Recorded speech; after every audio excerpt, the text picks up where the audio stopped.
Este mensaje se titula ¿Por qué la pequeña Belén? Fue predicado por el santo profeta de Dios, William Marion Branham, el día 28 de diciembre de 1958, un domingo por la mañana, en Jeffersonville, Indiana.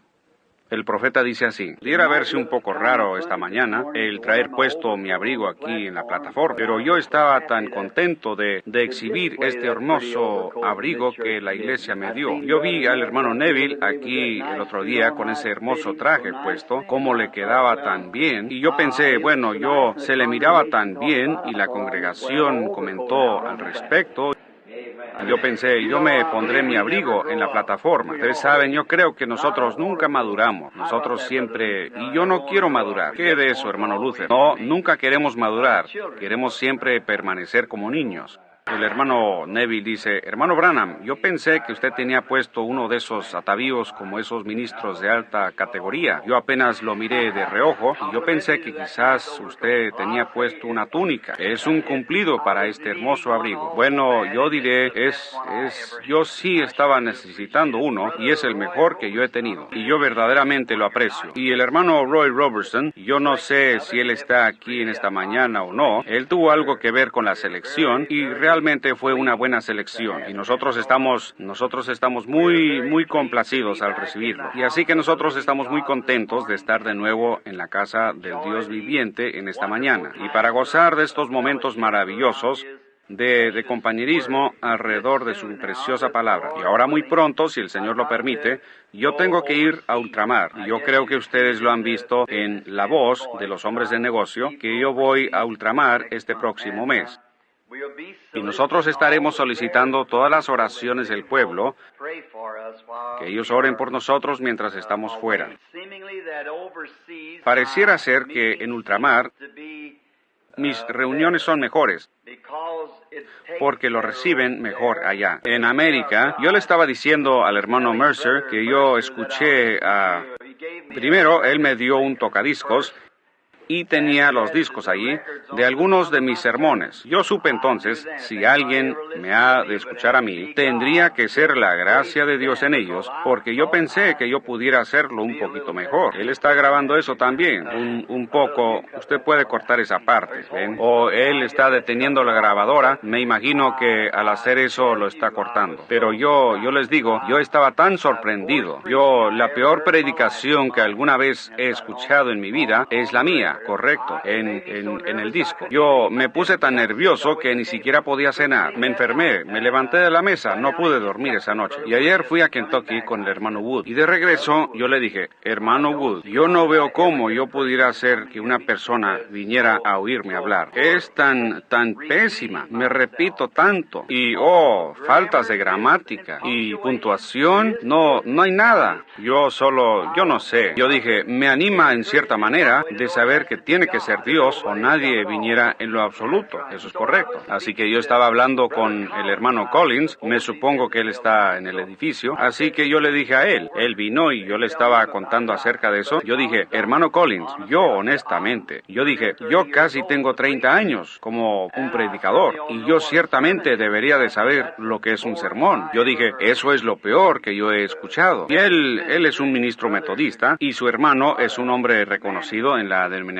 metodista. Y él dijo, yo le diré, hermano Branham, dijo, las puntuaciones y quizás sus frases no terminen correctamente y cosas así, pero, dijo, ¿alguna vez ha pensado usted en ese hombre que predicó en el día de Pentecostés, que ni siquiera podía firmar su propio nombre? Su nombre era Pedro. Dijo, yo me imagino que aquello no estaba puntualizado muy correctamente. Pero ven ustedes lo que hace a un hombre poner sus ojos sobre eso. Uno escucha estas difusiones de radio y eso está todo escrito, ¿ven ustedes? Y ellos pueden escribirlo y puntualizarlo y esas cosas porque ellos lo están leyendo. Yo me paré con Charles Fuller predicando detrás de una estructura de madera como de este tamaño, como su plataforma. Y todo lo que él dijo, él lo leyó. Número 1, número 2, número 3, número 4, así. hasta que lo dijo todo correctamente y a tiempo. Y estaba todo censurado por la radio y demás, y con Billy Graham, yo he visto lo de él y demás, donde ellos solo se paran ahí y lo hablan. Solo lo leen tan rápido como ellos pueden leerlo, y está todo listo. Así que me supongo que tendrían bien la puntuación. Pero el problema conmigo es que ni siquiera lo podría leer. Así, y si lo escribo, estoy seguro que no pudiera leerlo. Así que es la sublime gracia, ¿verdad?, de ver lo que Él puede hacer por nosotros. Pero yo estoy agradecido de comenzar ahora, finalizando este año, para comenzar un año nuevo. Yo escuché una línea de oración y ciertamente no estuve satisfecho con la línea de oración tampoco al escuchar eso. Es la primera vez que yo me he escuchado de esa manera para un mensaje y yo ciertamente estaba sorprendido. Las líneas de oración no están funcionando correctamente. No, yo pienso que dentro de poco sucederá que todos tendrán que saber todo con respecto a ellos mismos antes de que crean. Y empezando desde el primero del año, yo quiero cambiar eso. Y solo empezar la línea de oración como Dios me diga. Esta persona está fuera de línea, o si hubiera algo mal, yo me detendré con él. Dejar que los demás sigan su camino. Porque haciéndolo así, uno no logra pasar suficiente gente, ¿ven? La gente sabe dónde está y quién es y lo que ha hecho, pero ellos encuentran algo que no está alineado correctamente con Dios. Ese es el momento de que uno se detenga con ese, es decir, este es, ¿ven? Así que yo creo que quizá se haga un poco de alteración, hermano Leo, desde que los oí. Y yo confío que Dios nos ayudará en el año que viene. Ahora, yo creo que en esta noche tienen servicios aquí en el tabernáculo y yo voy a estar aquí en la carretera 62 con el hermano Ruddle esta noche. Yo tengo entendido que ellos van a tener un servicio de vigilia aquí y el hermano Ruddle me había pedido para ese servicio de vigilia, pero he estado pensando que quizás yo regrese al tabernáculo para esa noche, porque yo siempre he tratado de estar en el tabernáculo en la víspera de Año Nuevo, y yo quería regresar para estar con los hermanos aquí. Así que hasta cierto punto me comprometí un poco, y yo estaré con el hermano Ruddle en esta noche, allá en la carretera 62, en el antiguo Club 62, que ha sido convertido en una iglesia. Y entonces el miércoles en la noche estaré aquí de regreso para el servicio de vigilia. Y entonces el jueves partiremos para Chicago, y de ahí seguimos a Filadelfia y luego a ultramar. Y en esta mañana no queremos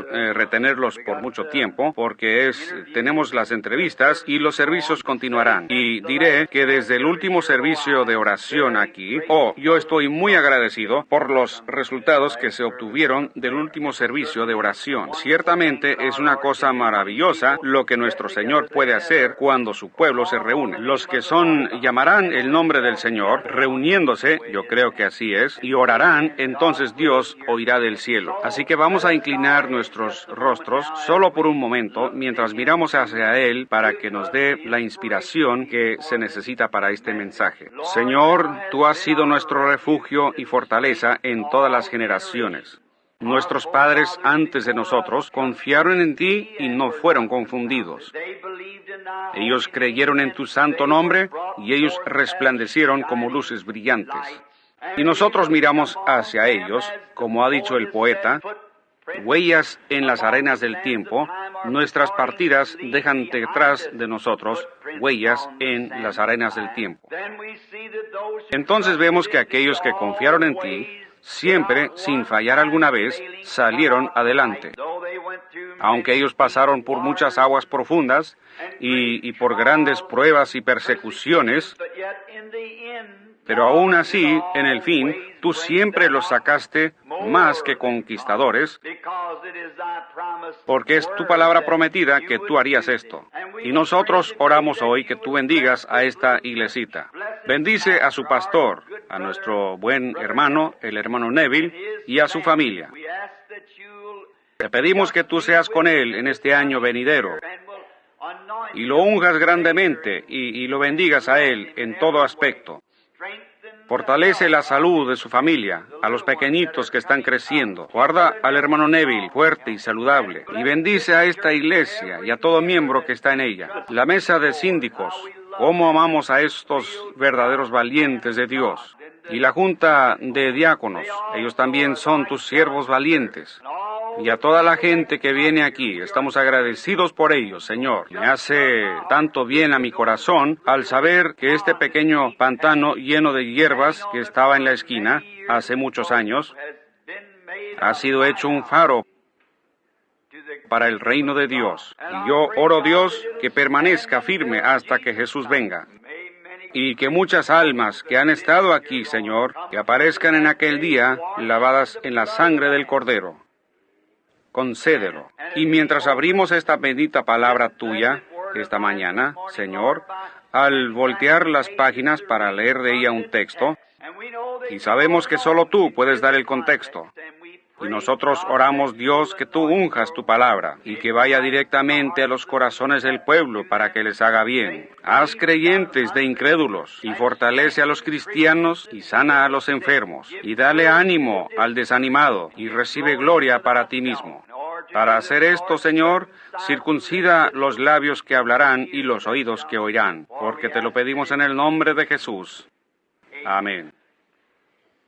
Anunciando un pequeño texto que yo tengo en mi corazón desde el domingo pasado, y yo estaba hablando sobre los hombres sabios viniendo a ver a Jesús, la estrella que ellos siguieron desde el este hasta el oeste. Mientras estudiaba eso, yo llegué a una escritura, y entonces no pude estar aquí para la víspera de Navidad por causa de un servicio en la cárcel y demás. Yo tuve que estar allá. Yo pensé que hablaría hoy sobre el tema de ¿por qué la pequeña Belén? Y yo quiero leer del libro de Miqueas, el profeta, uno de los profetas menores, el capítulo 5, y el versículo 2.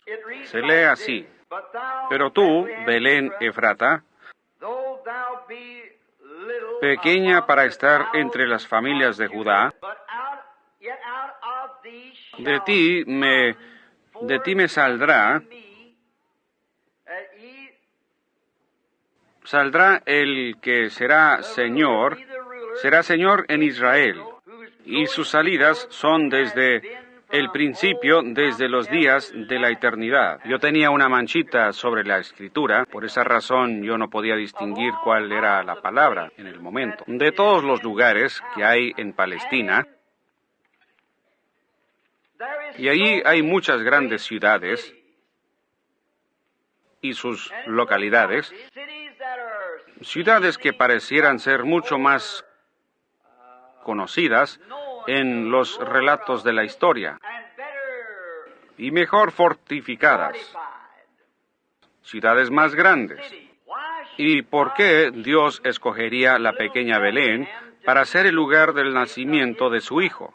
Hay muchas que son más grandes, y, por ejemplo, la histórica Jerusalén, la orgullosa Jerusalén, la capital de todas, y es una de las ciudades más grandes de Palestina. Y entonces nos preguntamos por qué Dios escogería a ese pueblito de Belén para que fuera el lugar de nacimiento de su Hijo. Pero como las Escrituras han dicho, lo que Dios determina hacer, eso será hecho. Y ahí está Dios preordenándolo para que sea de esa manera o nunca hubiera sido de esa manera. Y ahí la Escritura dice, en el capítulo 15 de los Hechos, que no hay nada por casualidad. Dios sabía todo, y no es que sucedió por casualidad, solo fue que Dios lo hizo de esa manera. Y entonces cuando nosotros, con nuestras mentes finitas, comenzamos a pensar sobre eso, ¿por qué el gran Rey del cielo escogería un lugarcito tan pequeño como ese en vez de la capital? En vez de y aún allá habían muchos lugares que tenían una historia espiritual más grande que la que tenía Belén. Por ejemplo, alguno de esos lugares como Silo. Silo era un lugar antiguo de adoración de Israel, a donde todos ellos venían año tras año a este lugar donde reposaba el arca del Señor. Y entonces pensamos, ¿por qué es que él no nacería en Silo? Luego ahí estaba Gilgal, otro gran lugar espiritual de adoración. Entonces, ¿por qué Dios no permitiría que él naciera en Gilgal? Y ahí estaba otra, Sión. Sión estaba en la cima de la montaña. Y entonces nos preguntamos por qué es que Jesús no nació en Sión. Porque ha sido un punto histórico donde el Señor ha bendecido a su pueblo a través de las edades. Pareciera como que quizás él hubiera escogido a Sión, o Gilgal, o Silo, o uno de los otros grandes lugares donde habían tenido grandes bendiciones y grandes enseñanzas. Y habían otras grandes ciudades, tales como Hebrón. Ese era el lugar para un hombre que estaba buscando una ciudad de refugio, un lugar de seguridad.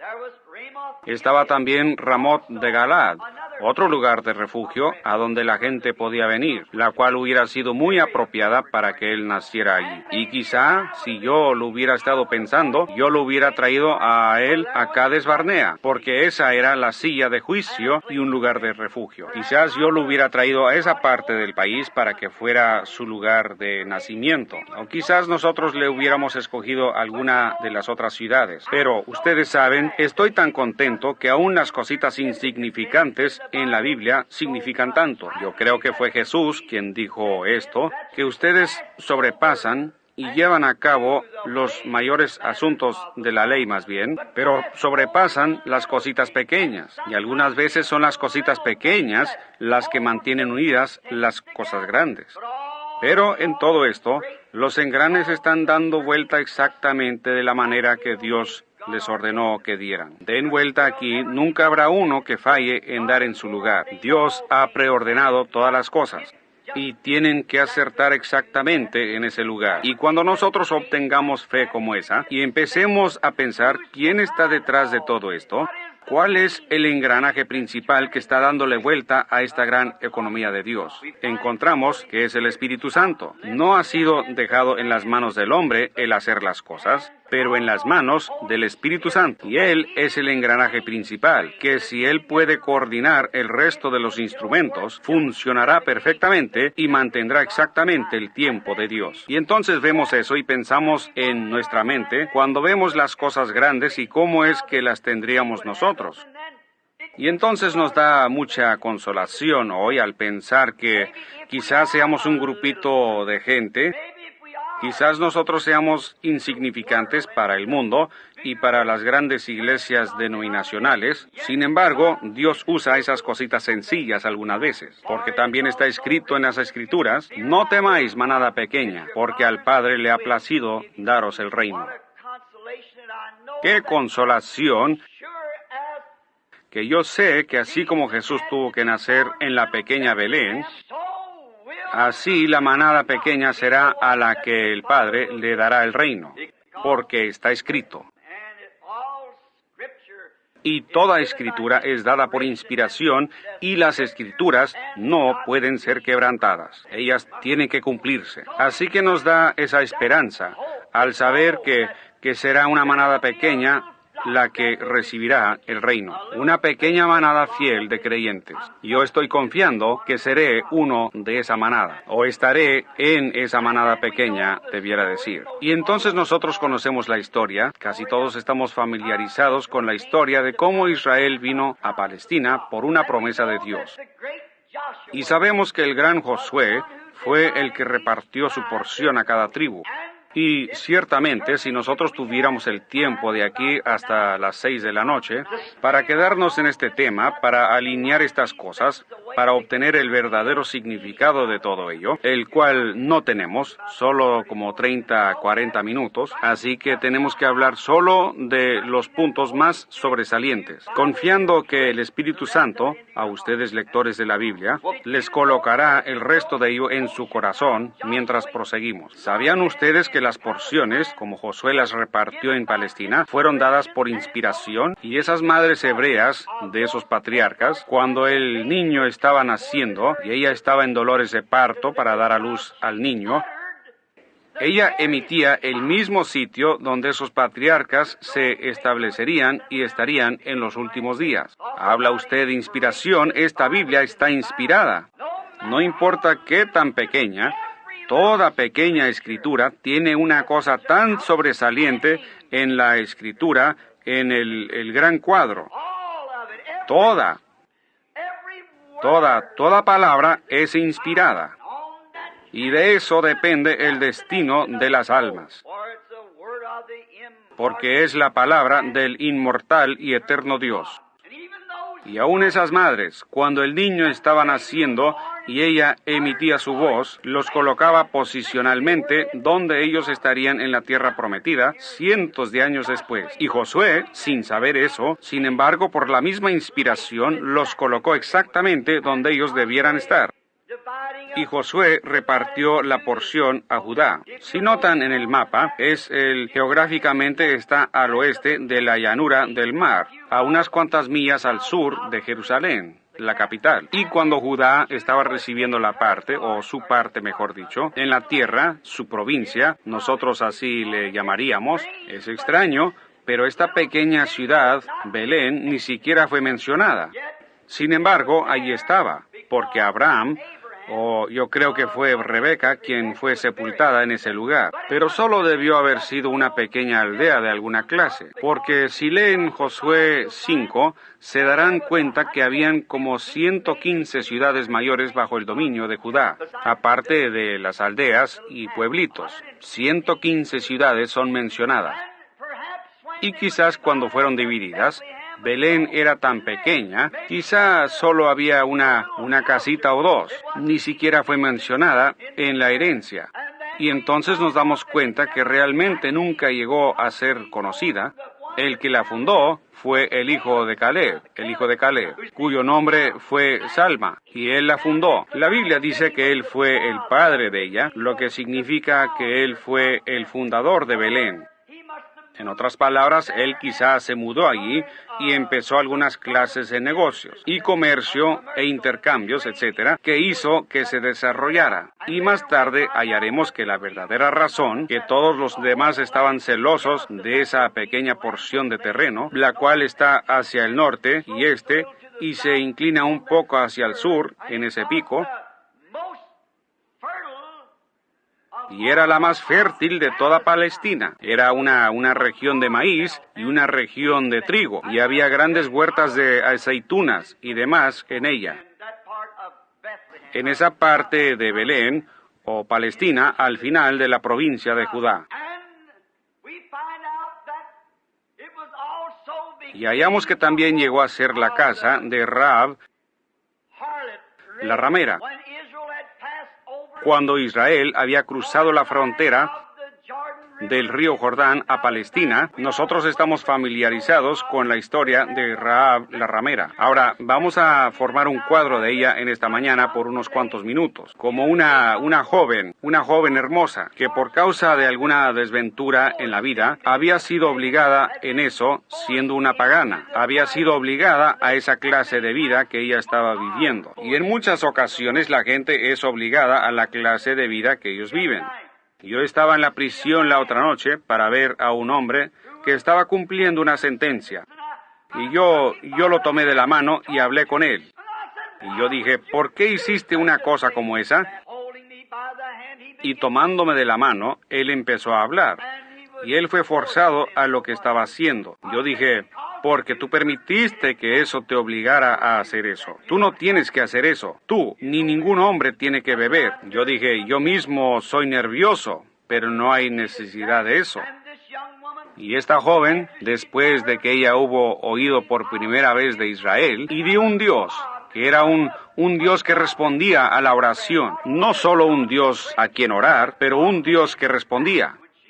Cuando ella oyó que había un Dios de milagros, que podía obrar milagros, que secó los mares y que hizo que lloviera pan de los cielos, su corazón empezó a temblar. Y cuando ella recibió el primer mensaje de dos predicadores que fueron allá, ella aceptó rápidamente con todo su corazón. Y ahí estaba un cordón de grana colgado de su ventana como una protección para su casa, por causa de que ella había recibido el mensaje. Y quizás yo añada aquí, ¿sabían ustedes que ella tipificó a la iglesia gentil? Ella era una gentil, y ella era un tipo de la iglesia gentil. Cuando ellos oyeron el mensaje, todos nosotros nos encontrábamos en prostitución espiritual, cometiendo fornicaciones espirituales en contra del Dios del cielo, en toda clase de cosas, en toda clase de denominaciones y religiones. Pero cuando nosotros oímos que había un Dios que todavía vivía, que podía obrar milagros, rápidamente nosotros recibimos el mensaje.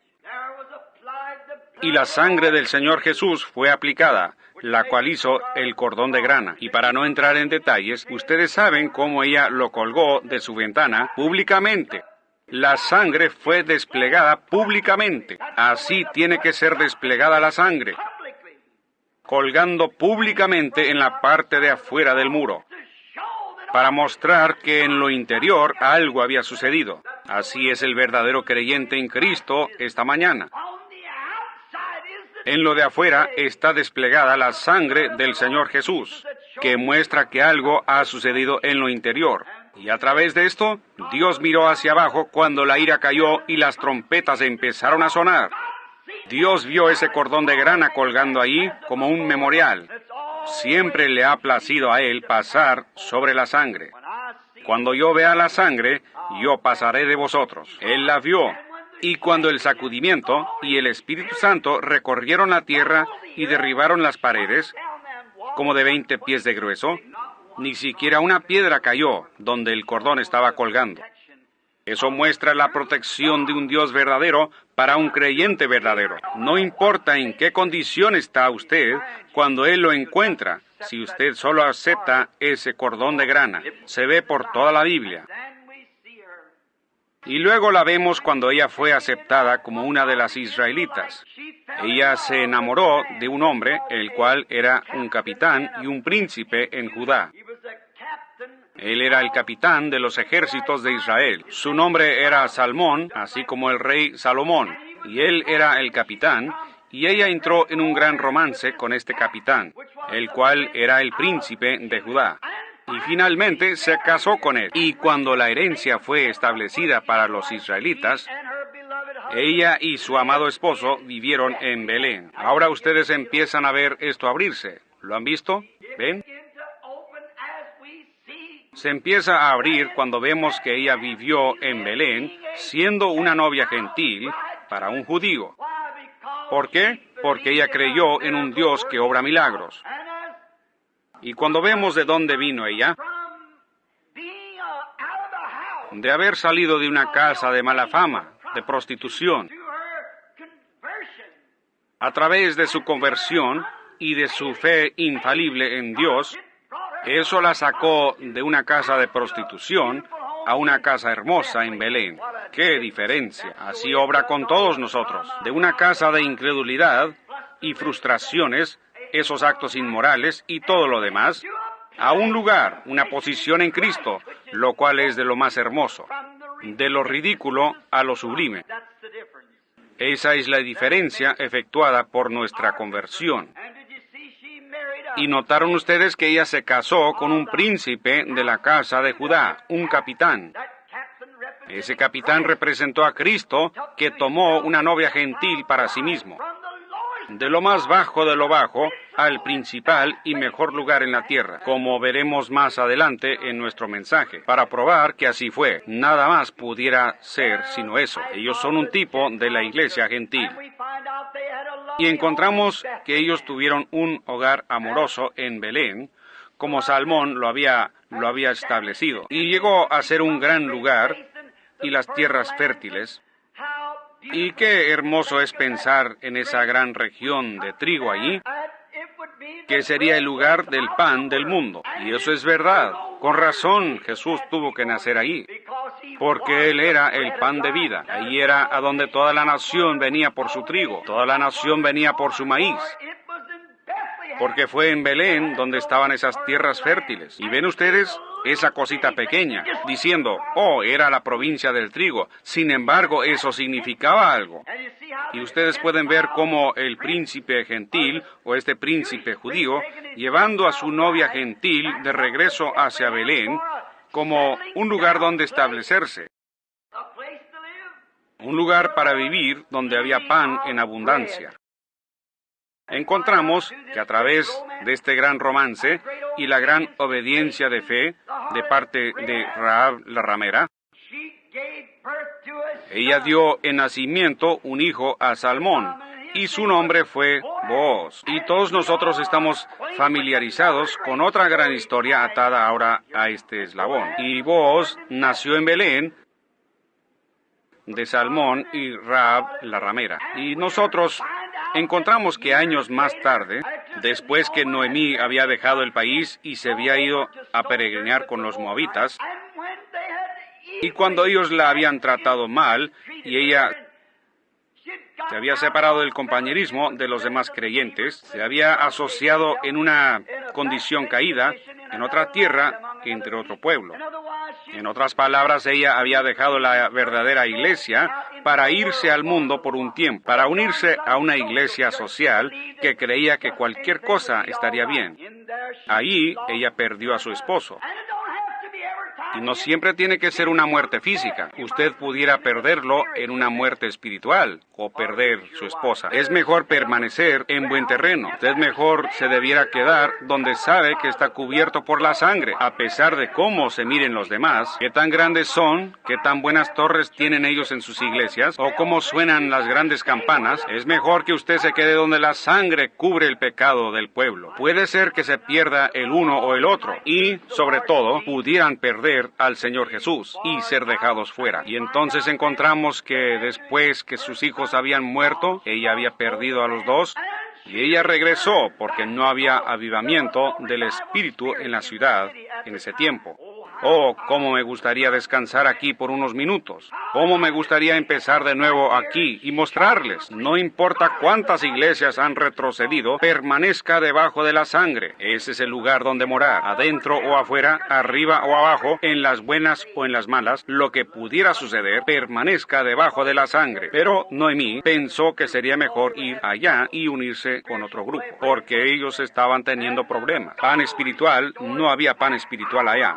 Pero Dios la restaurará. Yo restauraré, dice el Señor. Quédese en el campo de donde proviene eso. Así que encontramos que ella empezó a anhelar por regresar, porque ellos oyeron que un gran avivamiento había empezado. Y si usted nota, Noemí regresó en la sazón de la cebada, dice la Biblia, justamente en el tiempo de la siega. En otras palabras, cuando estaba aconteciendo un gran avivamiento, aplicándolo espiritualmente. Ella regresó justamente en esa temporada. No le había quedado nada. Ella no tenía nada. Y Orfa, una de las esposas de sus hijos, cuando se dio cuenta de lo que ella tenía que sacrificar, siendo un tipo de la iglesia moderna, si yo tengo que ir allá, tendré que dejar mis bailes, tendré que dejar mis buenos tiempos y mis reuniones sociales. Entonces ella solo lloró y besó a su suegra y se regresó. Pero aquí está un cuadro hermoso. Estaba con ella otra nuera llamada Ruth, la cual una vez más era un tipo de la novia gentil, quien besó a su suegra y dijo: yo dejaré todo, yo me voy contigo. Que tu pueblo sea mi pueblo, que tu Dios sea mi Dios.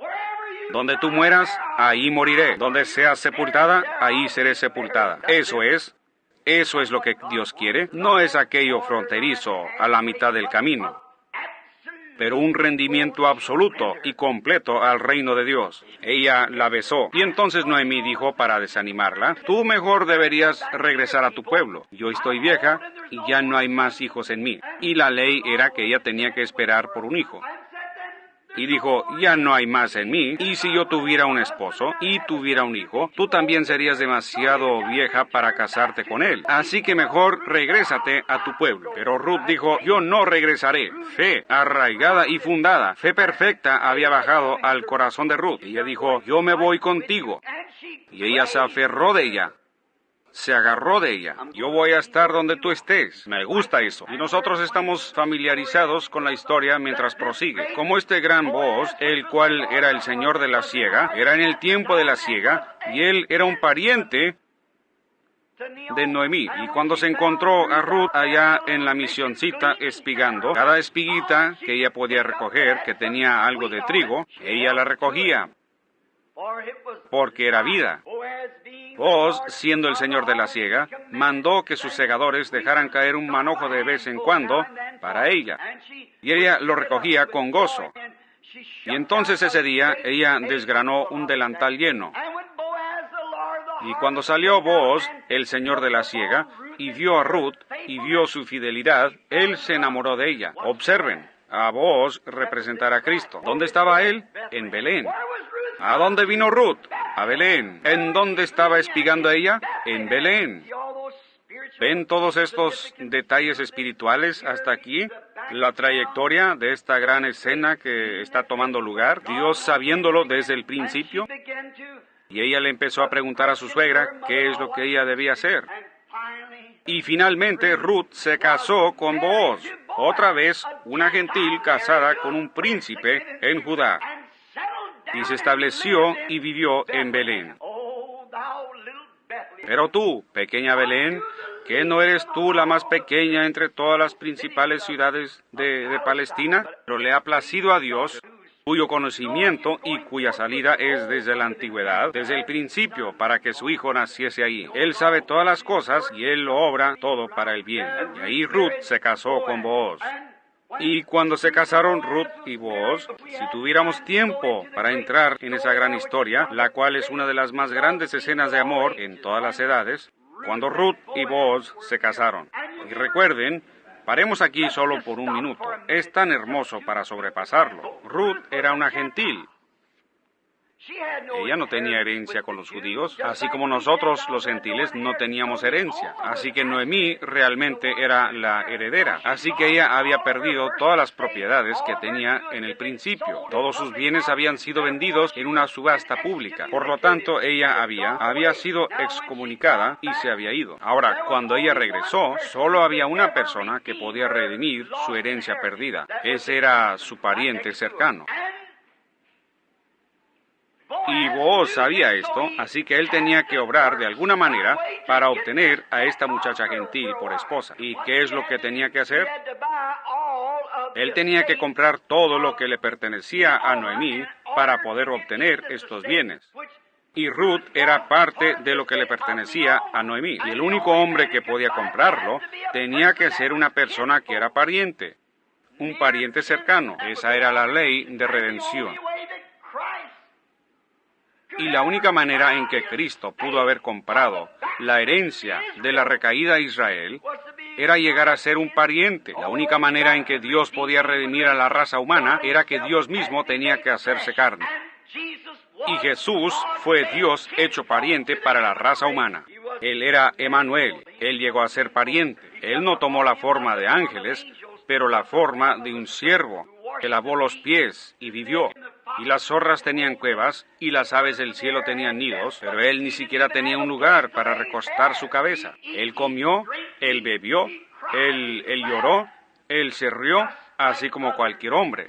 Y él era Dios, no un profeta. Él era Dios, porque él tenía que ser pariente para poder redimir la raza humana perdida. Así, Booz, en este gran tipo en Belén, miren dónde este pariente nació para la raza humana. Tenía que ser. Y entonces, cuando este gran Booz la redimió, él tuvo que hacer una demostración pública que él había redimido todo lo que ella había perdido. Así que él fue a la puerta de Belén, otra vez a esa pequeña ciudad, y él llamó a los ancianos de la ciudad, y él les dio a saber que ese mismo día él había comprado todo lo que ella tenía, lo que Noemí había perdido. Todo lo que ella perdió, él lo redimió, y él se quitó su zapato y lo tiró ante el pueblo como una insignia. Y si hubiera alguien que tenga alguna razón para decir algo, dígalo ahora, porque esto es un memorial que yo he redimido todo lo que ella perdió. Oh, bendito sea el nombre del Señor. Y cuando vino nuestro pariente, Jesús de Nazaret, nacido en Belén, él se paró en la cima de Gólgota y fue levantado entre los cielos y la tierra, como un memorial que él había redimido todo lo que la raza humana había perdido en la caída.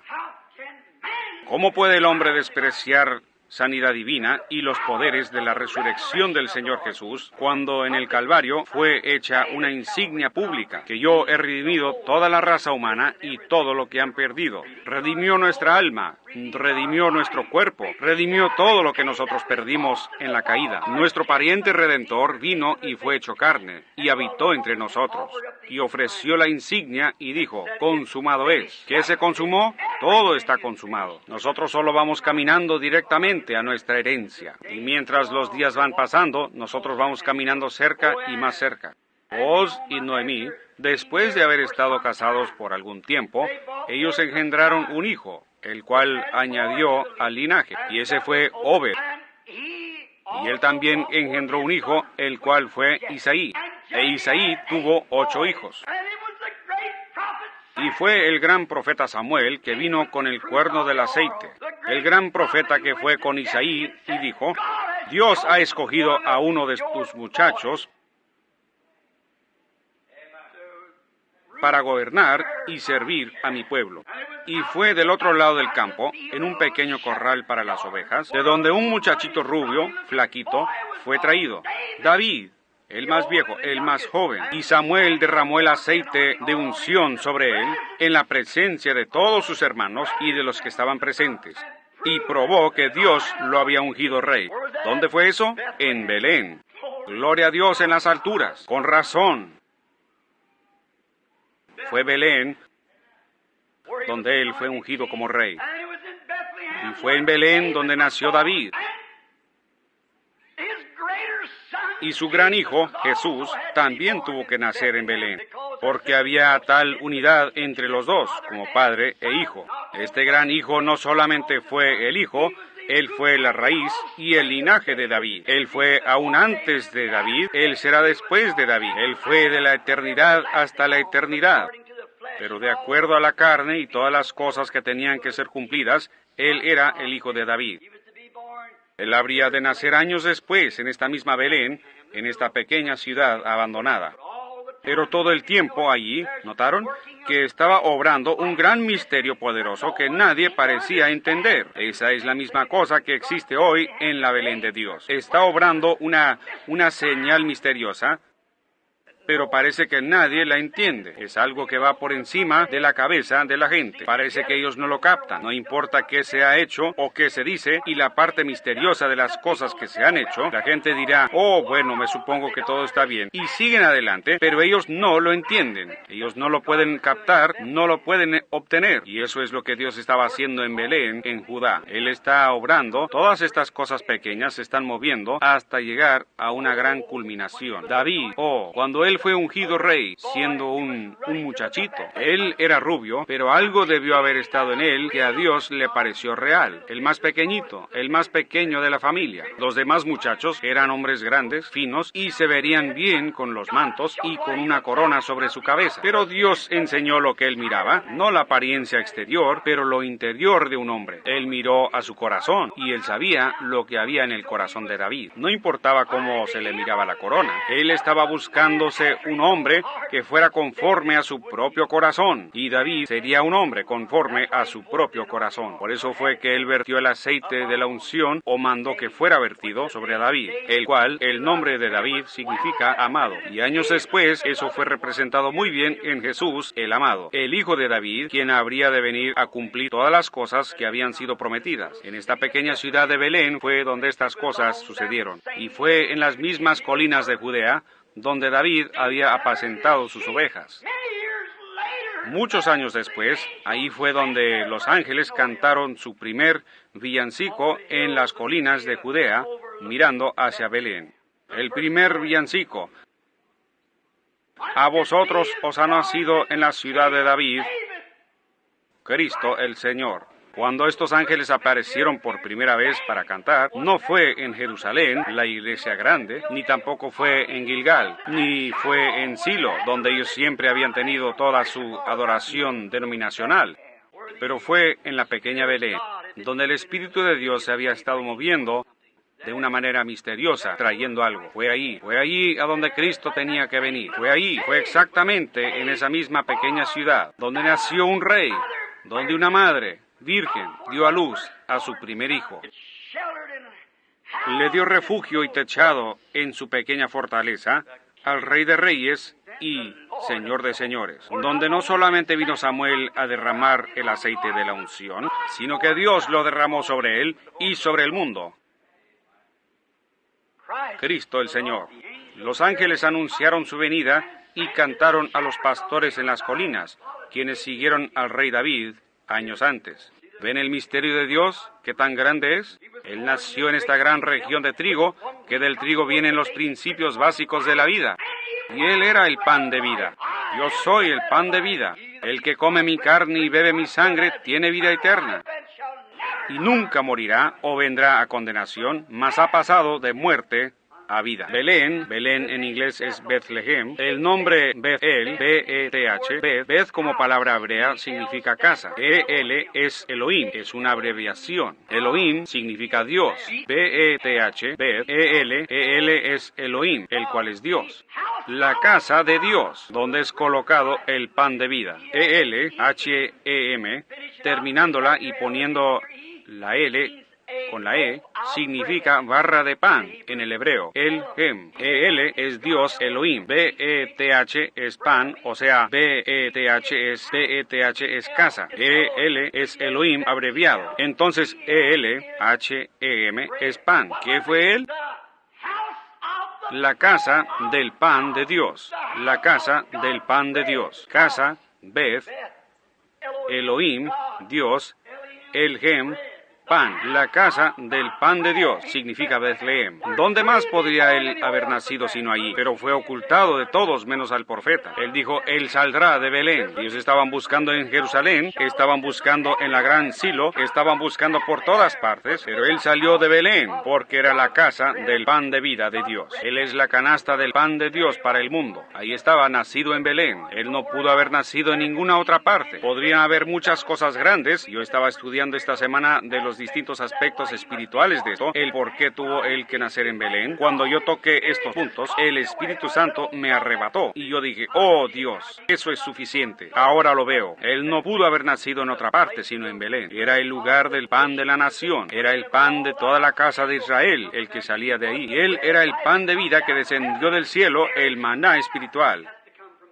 Tuvo que salir de Belén, el linaje del pan, el lugar donde se encuentra el pan. Belén, la hornada del pan. Ahora, Jesús siendo el pan de vida, el hombre comerá de él, dijo él, y nunca morirá. Otro gran evento que yo no podría dejar de mencionar era cuando David estaba en su momento más crítico, cuando él era un fugitivo. Él ya había sido ungido. Él sabía lo que habría de ser. Él habría de ser rey. Dios lo dijo. Y sin embargo, él fue odiado. Él estaba parado entre dos grandes fuegos. Aquí estaban los filisteos de un lado persiguiéndolo. Aquí estaba Saúl del otro lado. Y él era un hombre sin patria. Así como está la iglesia hoy, la verdadera iglesia viviente de Dios, sin denominación o ninguna otra cosa. Ella se para sola. Sin embargo, se ha derramado la unción sobre ella. Ella sabe lo que es.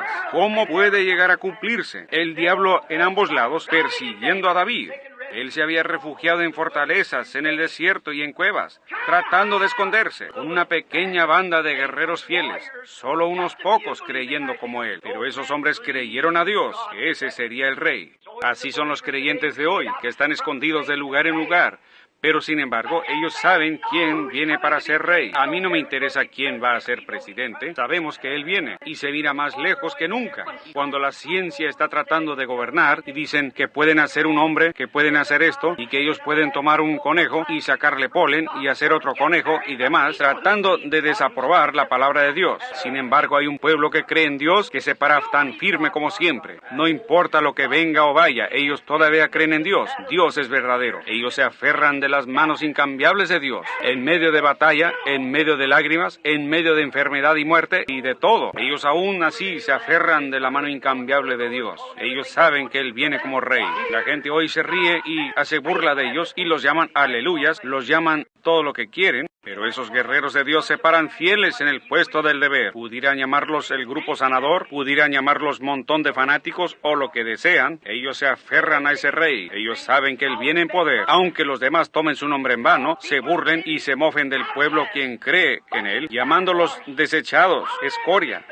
Eso no los molesta en nada. Ellos se mantienen fieles en el puesto del deber. Esos guerreros que estaban con David se mantuvieron a su lado. Si un filisteo venía, él tenía que pelear. Con quien fuera, ellos eran acechados por todos lados. Pobre David, en su mente estaba todo confundido. Él pensó, Señor, ¿cómo puede ser? Ustedes saben, algunas veces los líderes pasan por cosas que la congregación no sabe por lo que ellos están pasando. Cuando uno piensa de promesas que Dios ha hecho, entonces ¿por qué no se cumplen? Ellos no se lo dicen a su congregación. ¿no? Ellos no se lo comentan a la gente con la cual se asocia, pero hay muchas frustraciones en el corazón de un verdadero líder. David estaba sentado ahí, su garganta estaba quemándole y estaba en pleno verano. Los filisteos estaban tomando ventaja de esa división entre David y Saúl buscaba a David por donde quiera y los filisteos también. Y luego los filisteos buscaban a los israelitas. ¡Qué tiempo de confusión! Casi como es ahora. David se refugiaba en este lugarcito, en este pequeño refugio, en cualquier parte que él pudiera, en las pequeñas fortalezas a donde podía llegar. Entonces él subió a la montaña, en ese calor, en medio del verano, cuando el calor estaba tremendo, su garganta secándose y con frustraciones y temores en su corazón, y pensando, oh Dios, ¿cómo puede ser esto? Tú vertiste ese aceite sobre mí, no porque yo me escogí a mí mismo, pero tú me escogiste. ¿Por qué me llamaste de allá de donde apacentaba las ovejas? Me dijiste que me darías esto para servir a tu pueblo, y aquí me tienes en medio de fuegos por donde quiera. Eso estaba pasando por su corazón. Él se sentó en el monte y miró hacia abajo, y los filisteos habían venido y se habían acampado ahí mismo en Belén, su pequeño hogar. Entonces, su pequeña ciudad estaba bajo el control del gobierno del enemigo. No solo eso, pero la casa de su propio padre, la casa de Isaí, estaba bajo cautiverio de los filisteos.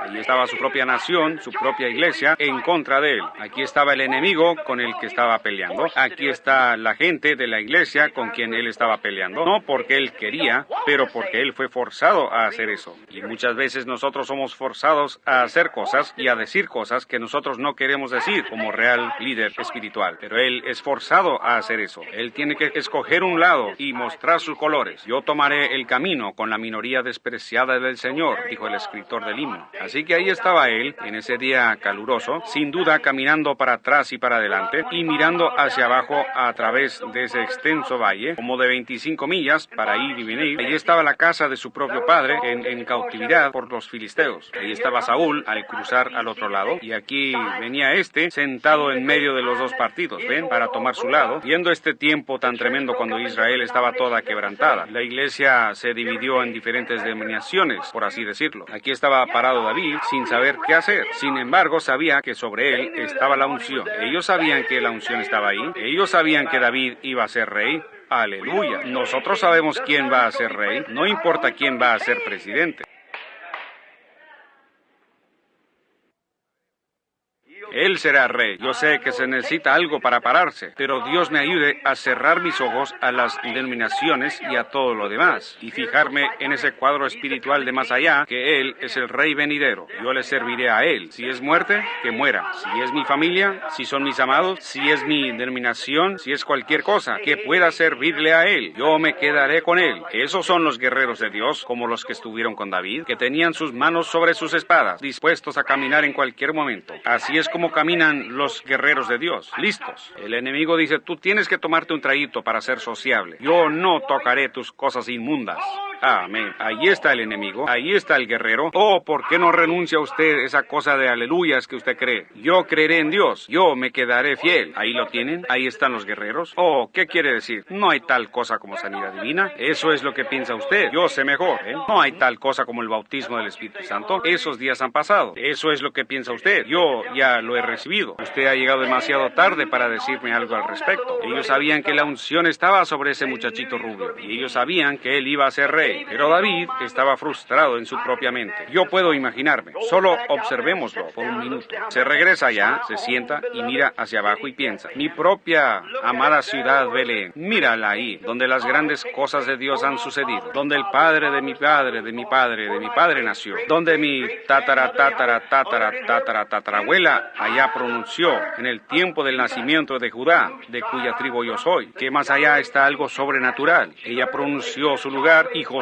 colocó a ese hijo ahí mismo. Y de ahí han venido todas estas cosas. Tiene que ser. Yo era un pastor y tú vertiste el aceite sobre mi cabeza. Tú dijiste que yo sería rey. Yo te creo. Amén. Entonces él regresa y mira hacia abajo y piensa, bueno, allá muy abajo en mi pequeña ciudad donde nací, está ese grupito donde me asociaba en aquellos días buenos del pasado. Sería mejor si los metodistas miraran hacia sus buenos días de antaño, cuando ellos eran pocos y esparcidos en escuelitas aquí en América, cayéndose bajo el poder de Dios, echando agua en sus caras. Sería mejor para ustedes bautistas también mirar hacia atrás de donde ustedes vinieron y el resto de ustedes. Ustedes pentecostales miren hacia atrás de donde vinieron. Eso es correcto. Allí, en el calor de la batalla, David empezó a pensar, oh, yo me puedo acordar de aquellas noches cuando me acostaba allá al lado de ese monte. Yo me acuerdo cuando miraba aquellas estrellas, cómo ellas se movían allá arriba y cómo Dios habló a mi pequeño corazón de muchacho. Yo me puedo acordar de cuando entré tanto en el Espíritu un día, mirando a las nubes y a los pastos verdes y refrescantes, hasta que yo grité bajo el Espíritu y canté, Jehová es mi pastor, nada me faltará. Aunque ande en valle de sombra de muerte, no temeré mal alguno, porque tú estarás conmigo.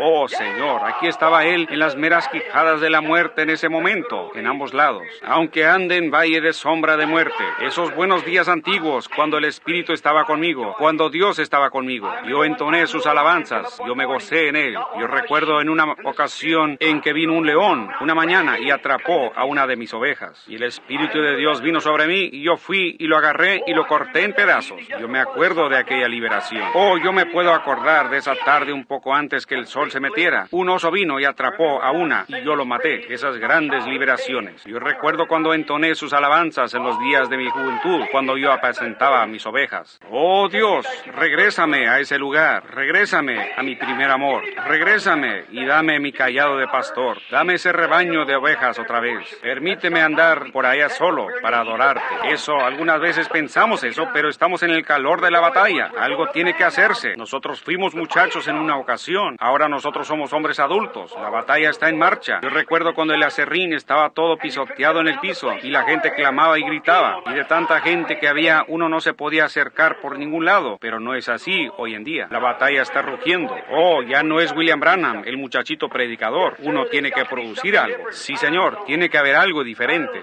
El tiempo está en marcha, la batalla ruge, el fuego está encendido, el tiempo para ser liberado. La gente, todos los que fueron hallados escritos en el libro. Ahora el tiempo ha llegado. David y toda su frustración, caminando para atrás y para adelante y pensando, oh, este día caluroso, oh, hace tanto calor, oh, Saúl quizás vendrá por este lado, los filisteos por este lado, ejércitos por donde quiera alrededor, y aquí estamos nosotros sentados en la boca de una cueva, y sin embargo, el aceite de la unción está sobre mí. ¿Cómo puede ser? Oh Dios, ¿cómo puede ser? Oh, cómo quisiera un trago de agua. Entonces en su mente regresó allá junto a las puertas de Belén. Ahí había un pozo. No había otra agua como esa agua. Ustedes saben, Palestina tiene alguna agua muy mala. Ellos tienen aguas malísimas y aún tienen fiebre del agua negra y cosas en ella. Y mucha de esa agua es alcalina, la cual lo mataría aún. Pero en Belén también es donde está la fuente principal de agua para la provincia. No había otra agua como la que tenía Belén. David solía pensar, cuando yo llevaba mis ovejas y empezaba por la mañana, yo pasaba por ese pozo antiguo y bebía. Oh, qué fresca y qué dulce, cómo saciaba la sed. Y ahora su garganta le comenzaba a pedir, y aún ungido. Oh, si tan solo pudiera tener un trago de agua. Ahora sus guerreros, y él exclamó en su desesperación,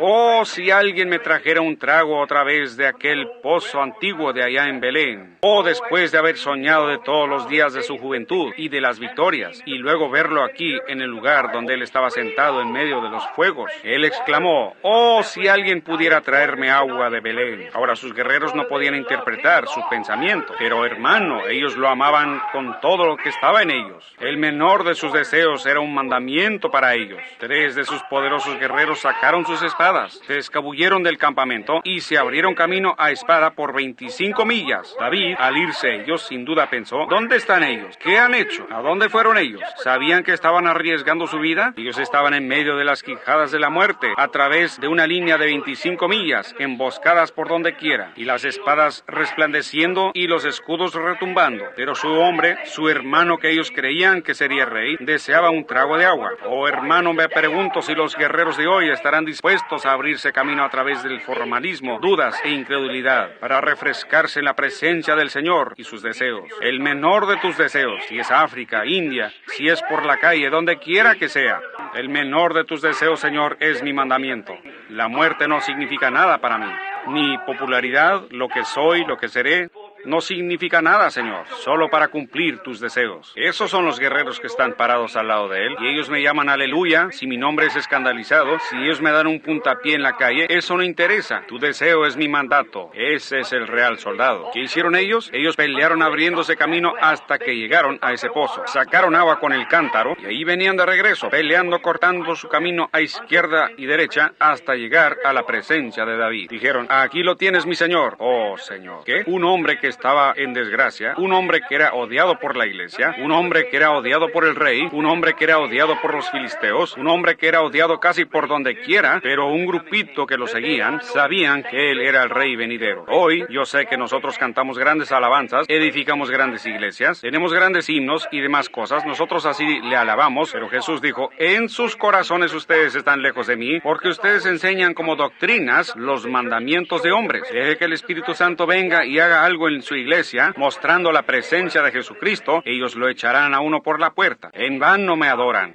pero lo hacen en vano, enseñando como doctrina las tradiciones de hombres. Pero hay guerreros que creen en Él, hay guerreros que se mantienen firmes, con un entendimiento espiritual, como allá en la pequeña Belén. ¿Ven? Seguro, así fue. David levantó ese cántaro de agua, él la miró, y la Biblia dice que él la derramó sobre la tierra. Dijo, Señor, sea lejos de mí que yo bebiera eso, porque estos mis guerreros han arriesgado sus vidas para ir allá para traerme esta agua. Es la sangre de hombres, y yo no puedo hacerlo. Y esta agua dulce, por la cual ellos arriesgaron sus vidas y abrieron camino por la línea de los enemigos para ir allá y obtenerla, David la derramó sobre la tierra como una ofrenda voluntaria hacia el Señor. No fue por maldad, sino que fue un cumplimiento de las Escrituras. Porque a pesar de que Jesús de Belén es el pan de vida, Él también es el agua de vida. Seguro que es. ¿Y qué hizo Él? Él fue representado en ambas cosas, en David y en los guerreros, porque Él era el rey, y Él era el guerrero que vino y abrió camino por las líneas del enemigo. Amén. Conquistó muerte, infierno y la tumba. Derramó su propia sangre para que Juan 3:16 pudiera cumplirse. Porque de tal manera amó Dios al mundo, que ha dado a su Hijo unigénito, para que todo aquel que en Él cree no se pierda, mas tenga vida eterna. Y en eso Él no dio el agua que lo representó, sino que Él era el agua o perecer, un pueblo moribundo que pudiera obtener vida. ¿Cómo lo hizo Él? Por medio de su propia sangre, al derramarla, no tirándola. Eso es un accidente. Él la vertió gratuitamente en el Calvario, después de que Él abrió camino por toda línea del enemigo, y derramó su sangre de vida para que Él pudiera ser la canasta de pan para el mundo. Hay una fuente sin igual de sangre de Emanuel, y queda puro en su raudal quien se sumerge en él. Por eso es que Él nació en Belén. Por eso es que Él tuvo que venir, porque ahí era el centro del pan, el pan de vida. Ahí era el centro del agua, que es las aguas de vida. Y en Jesús estaban ambos, el pan de vida y las aguas de vida. Por lo tanto, Él tuvo que venir y nacer en Belén. Tú, Belén de Judá, ¿no eres la más pequeña entre todos los grandes príncipes? Solo un pequeño predicador ordinario. Tú solamente eres un pequeñito.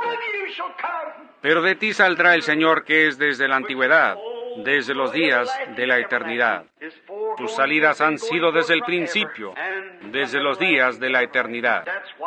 Por eso es que Él nació en Belén de Judea. Esa fue su cuna. Y, mi hermano, el lugar en donde Él quiere tener su cuna hoy es en tu propio ser, tu propio corazón, para que Él pueda manifestarse en ti las aguas de vida a una gente moribunda y el pan de vida a un pueblo hambriento. Él es el pan y el agua de vida, las cuales son las dos cosas esenciales en la vida del hombre. Eso es pan y agua. Ha sido prometido, seguro. Inclinemos nuestros rostros solo por un momento. Y al hacerlo, yo deseo toda su atención. ¿Han estado ustedes en Belén en esta mañana? Si ustedes nunca han estado en Belén, fue llamada Belén Efrata también. Belén Efrata. Efrata significa la raíz. Viene de la palabra H-E-M-P. Hem, significa la raíz. Y allá el distrito antiguo fue llamado Efrata, que significa es el principio de la vida. Y Cristo dijo, si permanecéis en mí, yo soy la vid y vosotros los pámpanos. Él es la raíz de toda vida. Si usted nunca ha venido a Belén, Efrata, la Belén, vengan esta mañana y recíbalo a Él como su Salvador. Y Él le perdonará sus pecados. ¿Levantarían ustedes sus manos hacia Él y dirían, Señor, ten misericordia de mí ahora? Yo ahora vengo a Jesús con todo mi corazón. Yo vengo a tu Belén, el agua y el pan de vida. Yo ahora lo acepto a Él como mi Salvador. El Señor le bendiga, jovencito allá atrás. El Señor le bendiga. Dios le bendiga, pequeño. ¿Hay otro? Diga, yo vengo hoy con nada en mis brazos. Yo me paro sediento, mi garganta está seca. Me pregunto a dónde puedo ir y encontrar vida real. Me pregunto. Yo me he unido a iglesias. Dios le bendiga, hermana. Yo me he unido a iglesias. Yo ya he hecho todo lo que sé hacer, hermano Branham. Pero aún así nunca he tocado el verdadero recurso, el dador de vida. Yo ahora vengo, Señor, para recibirlo. Él está aquí por usted. Levantaría su mano y diría, soy yo, Señor. Yo soy el que está parado y necesitado. El Señor le bendiga mientras oramos. Oh, Señor Dios, este pequeño mensajito quebrantado, aunque fue traído de las Escrituras y todos sus símbolos que tú has puesto allí, quizás está escondido de los ojos de los sabios y prudentes y será revelado a niños tales que quieran aprender. ¿Cómo es que la pequeña Belén, la más pequeña de todas ellas, cómo es que el profeta dijo eso? ¿No eres tú la más pequeña entre todos los príncipes? Pero le agradó tanto a Dios el poder sacar de ese lugarcito insignificante al Señor de Israel. Señor Dios, de un grupito pequeño de gente que ha sido lavada por la sangre viva y escarlata del Señor Jesús.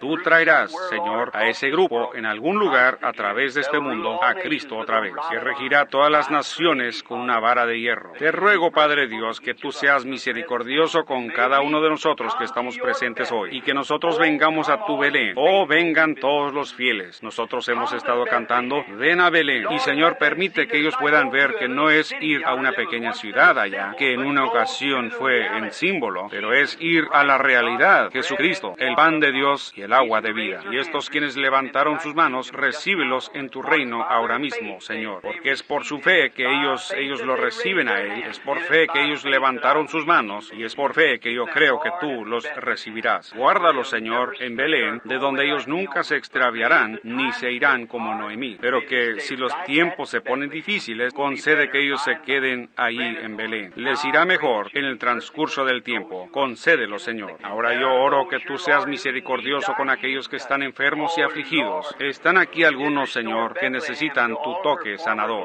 Oh, Señor, tú restauraste Belén a toda su gloria que tuvo en el principio. Tú la restauraste en el tiempo de depresión cuando ella estuvo enferma. Tú la regresaste y trajiste a Noemí en la temporada de la cebada. Y ahora, Padre, nosotros rogamos que tú traigas a cada Noemí y a cada uno que está aquí, que esté en necesidad. Yo oro, Dios. Oh, Señor, es la temporada de la cebada ahora mismo. El gran pan de cebada que fue visto, que venía rodando, descendiendo del monte, entrando en el campo del enemigo. Yo oro, Dios, que tú traigas ese gran pan de cebada en este edificio ahora, que sea la expiación para la enfermedad del pueblo, así como del pecado, y sana a cada persona que está en la presencia divina. Yo solo siento, Señor, quizás solo es mi propio sentir personal, pero yo siento que tú estás cerca, tu presencia está ahora aquí.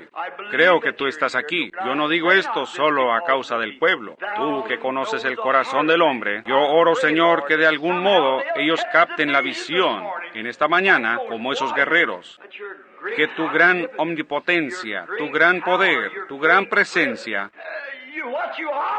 tú siendo quien eres, el Hijo de Dios, el Rey, el ungido, que estás entre nosotros, ellos capten el vislumbre de esto en sus almas y sean sanados de sus aflicciones. Yo hago esta oración mientras les entrego esto, en el nombre de Jesucristo, tu Hijo. Amén.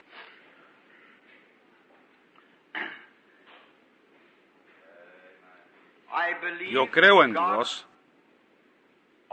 Todas sus palabras, yo creo que cada parte de su palabra está divinamente inspirada. Yo creo que Él no es yo era, pero Él es yo soy, una presencia que siempre existe. Yo creo que ahora mismo, entre este pueblo aquí, ustedes que levantaron su mano, búsquense una iglesia, sean bautizados en el nombre de Jesucristo, llamando hacia Dios, lavando sus pecados, creyendo que su pronta venida Él ha de aparecer en su segunda venida. Yo también creo que su presencia está aquí para sanar a los enfermos, para sanar a los que están necesitados. No necesariamente se tiene que orar por ustedes uno por uno. Yo probé eso la otra noche a la gente, que yo solo quería mostrarles lo que había pasado. Había un cierto joven, quien está sentado mirándome ahora mismo, que había estado en cama por varios días. Su garganta estaba tan hinchada que él no podía comer ni nada. Su fiebre estaba muy alta. Y él le había dicho a su padre y a su madre, envíen, traigan al hermano Branham para que venga a orar por mí. Y Y por alguna razón ellos no querían molestarme porque yo estaba ocupado. Y algo me dirigió a ir a su casa. Mientras estaba sentado allí, ellos trataron de traerle un plato al joven, con un huevo muy blando y alguna otra cosa, y un poco de frijoles blandos molidos, y él estaba tratando de tragárselos. Y les daba vueltas, con un dedo los molía, sus dientes estaban todos hinchados y el pus le corría de ellos, y él trataba de molerlos así con sus dedos, y trataba de pasarlos por su garganta así, y él masticó una o dos veces, y él no podía hacerlo ya más. Lo empujó hacia atrás. Yo estaba sentado ahí sin haber orado. Hay una cosa pequeña, uno no puede decirle a todos lo que está sucediendo. No, yo dije, Señor, ahora está muy cerca el fin del año. Hay algo que viene, algo nuevo. Permíteme, Señor. ¿Es esto? ¿Es esto? Y tan pronto como yo empecé a decir eso, y a decir, ahora en mi corazón, yo sé que tú estás aquí. El joven extendió la mano y tomó otro bocado, y otro bocado, y otro bocado, y otro bocado, y limpió todo su plato y se subió a su carro y se fue. Oh, Él es Dios. ¿Ven? Su presencia, su presencia. Ellos no, es solo dejarlo a Él que esté presente. El otro día cuando tomaron la última fotografía, cuando yo lo vi a Él parado ahí, yo lo vi a Él y pensé, bien, yo he visto al ángel del Señor en esos, yo sé que fue maravilloso, pero cuando Él tomó esta, entonces como a las 3 de la mañana, Él me despertó y me dijo lo que iba a pasar y me lo explicó todo, y cómo estaría la armadura y todo. Me enseñó cosas ahí que yo nunca había visto. Yo entré y la cogí y la miré, y ahí estaba. Yo nunca lo había visto antes. Oh, qué sensación trajo eso para mí. Una consolación de saber que Él está presente. Él está aquí, solo su presencia. Y la presencia del Señor estaba ahí para sanar a los enfermos. La presencia del Señor está aquí para sanar a los enfermos. La presencia del Señor está aquí para traer convicción a pecadores. La presencia del Señor está en medio de su pueblo. Y Él es el Belén de Dios, llena de pan y agua. Yo estoy tan contento, también ustedes, de que tenemos un lugar a donde venir y comer y vivir para siempre. Ahora, el Señor les bendiga. ¿Tiene algo que quiere decir, hermano? Pongámonos de pie por un momento. Nuestro antiguo canto de despedida. Lleva el nombre de Jesús contigo. ¿Cuántos aman al Señor? Veamos sus manos levantadas muy alto. Ahora, mientras ustedes tienen sus manos levantadas, ahora bájenlas y dense la mano con alguien que esté parado a un lado de usted. Y diga, Dios le bendiga, peregrino. Dios le bendiga. Eso es correcto. Luego alrededor. Muy bien, eso es solo para que ustedes se conozcan los unos a los otros. Muy bien. Ahora miremos hacia arriba a los cielos y cantemos esta alabanza ahora. Take the name of Jesus with you, child of sorrow and of woe. It will joy and comfort give you. Take it everywhere you go. Precious name, oh how sweet, oh Father, and joy of heaven, precious